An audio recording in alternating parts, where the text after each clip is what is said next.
ప్రభునామంకు మహిమ కలుగునుగాక. ఉదయకాలపు సేవ పరిచర్య ఏప్రిల్ నెల వాగ్దానము ఆదికాండము 15:15 నీవు క్షేమముగా నీ పితరుల యొద్దకు పోయెదవు, మంచి వృద్ధాప్యమందు పాతి పెట్టబడుదువు.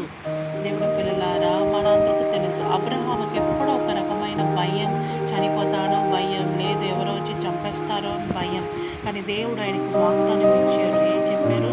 నీ క్షేమముగా ఉంటావు. సో మీకు దేవుడు ఈ వాగ్దానం ఇస్తున్నారు. ఈ భూమిలో ఉన్నంత కాలం మీకు క్షేమంగా మీరు ఉంటారు. మీకు ఎవరో ఎలాంటి హాని చెయ్యరు. రెండవది, మీరు చనిపోయినప్పుడు ఏదో ఇప్పుడు కాదండి, మిడిల్ ఏజ్లో కాదు, చాలా అస్సలు కాలంలో చనిపోతారు. తర్వాత పాతి పెట్టబడతారు, బరీ చేస్తారు. సో ఎవరు బరీ చేస్తారు? పిల్లలు, మనం మీ చుట్టాలు అందరూ కలిసి వచ్చి బరీ చేస్తారు. సో ఎవరెవరు చనిపోతారు, నన్ను ఎవరు బరీ చేస్తారు, ఎవరు పాతి పెడతారని భయం ఉందో, ఎలాంటి భయం మీకు వద్దు.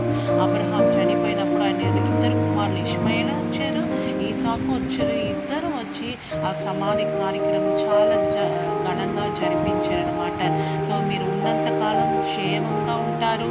మీరు ఎప్పుడు చనిపోతారు? ముసలి కాలంలో చనిపోతారు. మీ పిల్లలు వచ్చి మిమ్మల్ని పాతి పెడతారు. సో దీని గురించి భయపడవద్దు, క్షేమంగా హ్యాపీగా ఉండండి. ఆమె ప్రభువా మీకు స్తోత్రం. అవును తండ్రి, అందరూ లైఫ్లో ఏదో ఒక భయం ఉంటుంది. నేను చనిపోతాను, నాకు సమాధి ఎలా జరుగుతుంది అని. ప్రభువా వాళ్ళకున్న భయంని తొలగించి భూమిలో ఉన్నప్పుడు రాజా వాళ్ళ చివరి కార్యం వరకు తండ్రి మీరే వాళ్ళకి అందరికి సమాధానం దయచేయమని, క్షేమం దయచేయమని యేసు నామములో అడిగి పెట్టుకుంటున్నాను.